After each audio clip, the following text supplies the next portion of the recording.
Thank you very much. Now, moving on to our next round of paper speakers. Speaking second in proposition of the motion, we have Anoushka Kale.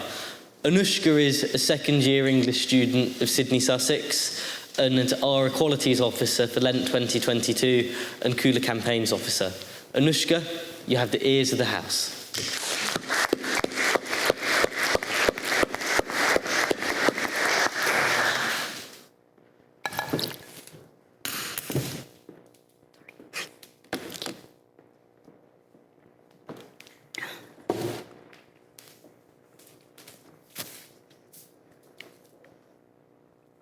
Freedom of opinion, freedom of expression, freedom to access information are some of the most important rights we have, codified in Article 19 of the Universal Declaration of Human Rights. It is through free speech absolutism that we have the right to hear a range of opinions expressed that are able to help us develop our own, that we can break through echo chambers and protest injustices. Free speech is the right for everyone to participate in public discourse and the free flow of information, resisting censorship laws and other limitations which governments and other institutions may enact. To clarify, because we got a lot out of this from opposition, my partner already spoke about direct harassment and kind of that not fitting into our model of free speech absolutism. I'm going to take it one step further. Free speech absolutism does not mean supporting speech that incites violence, terrorism, or generally infringes upon public safety. Justice Black, an absolutist for free speech and United States Supreme Court judge, deemed that certain acts of free speech, like speech inciting violence, are now a threat to public order. It's no longer just speech, it's tipping into action. At that point, you're committing other crimes. It's not like limitations upon your speech, it's that you're inciting a direct other offense. What free speech absolutism actually means is defending your right to express your opinions and views, and to access those of others when they don't pose a direct risk to public order, and even when you don't agree with them or find them offensive. Just as I have a right to express my opinions, you have the right to challenge me. Free speech absolutism does not mean the right to spread your views without being interrogated, or that people necessarily agree with you. In fact, free speech is advocating for and supporting a plurality of perspectives. Think about when we hosted Ben Shapiro here at the Union. We put him at the dispatch box and forced him to justify his own views while students questioned him. Often, it is permitting different narratives to be voiced that gives us the opportunity to combat certain narratives. Racial and religious hatred and misinformation, especially around current affairs, just look at the conspiracy theories circulating around 5G, gain credence from existing in a vacuum. These opinions will always find a space in which to be voiced, and conspiracy theorists and Holocaust deniers thrive in reclusion, in radicalized online communities, rather than when their views are debated publicly and taken down. Incel communities, which often carry a real threat of violence when allowed to fester, are entirely insular, creating a dangerous echo chamber. Permitting these perspectives to be voiced, even when we do find it unpleasant, is the only way to hold them to the light and allow them to be dismantled. For many Ben Shapiro followers, his interview with Andrew Neil was one of the first times they saw his views truly interrogated. Even Shapiro claimed he was destroyed by Neil, claiming that Neil was left-wing. Andrew Neil is chairman of the group that manages The Spectator, when questioned over his views on abortion in Georgia. Even if we disagree with Shapiro's views, as I certainly do, it's only through combating these that we are able to address the cult around many of these right-wing pundits. People, as we know, hold these views and will continue to hold them. Racism exists, homophobia exists. Silencing them, persecuting them, or preventing them from being expressed only leads to more radicalization and makes it harder to change these opinions. They're now martyrs who the mainstream seeks to suppress. Like my partner said, you don't have the right to a platform. Society like the Union has no obligation to invite every speaker, and nor can we.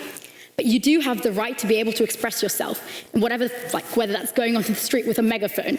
And when we do choose to engage, we have the power to challenge narratives and hold them to account. Misinformation and hatred, to some extent, exist on both sides of the House. It's only through bringing this rhetoric into the public domain that we are able to effectively address it.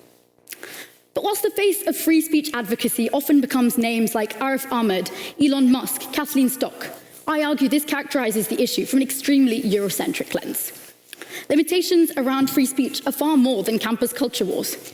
For me, the concerns around restricting free speech primarily centre around who or what becomes the one which decides what free speech is permissible.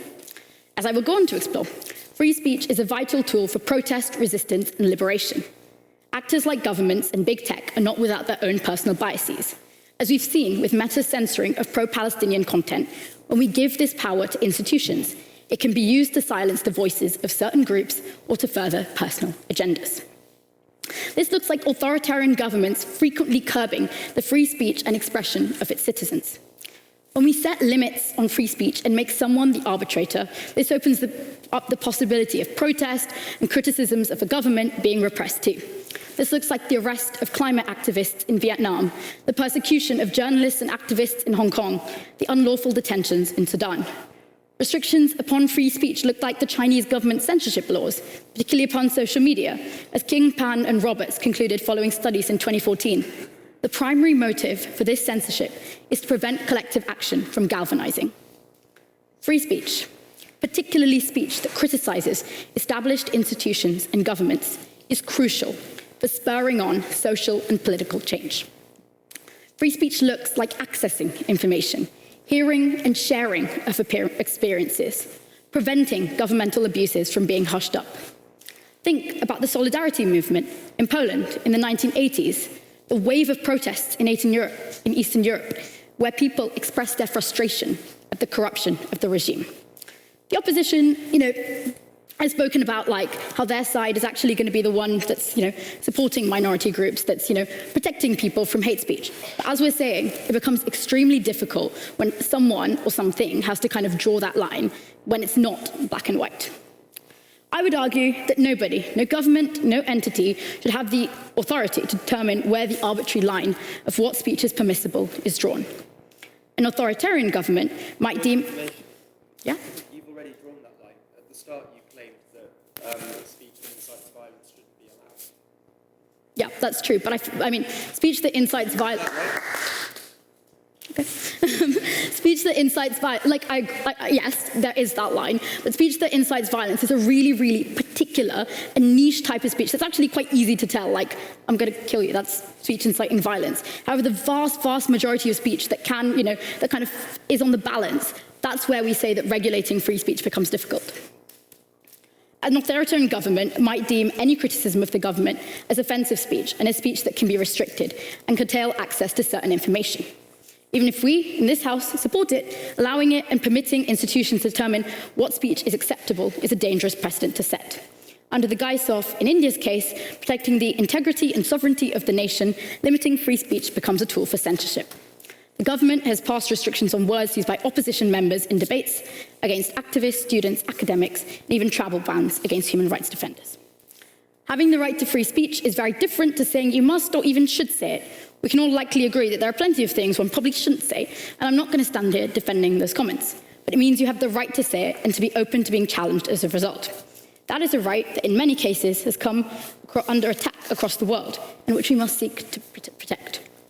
Even in the West, what we deem as acceptable free speech has developed over history, right? So you gave the example of people, calling out racial slurs at people, which nowadays we would say extremely unacceptable. But over time, what is deemed as acceptable has changed. It's become very, very difficult to determine which speech we shouldn't or should be listening to in order to protect minorities. When D.H. Lawrence's Lady Chatterley's Lover was first published in the UK, it was only allowed to do so after harsh censorship and was banned in Australia, Canada, and the United States.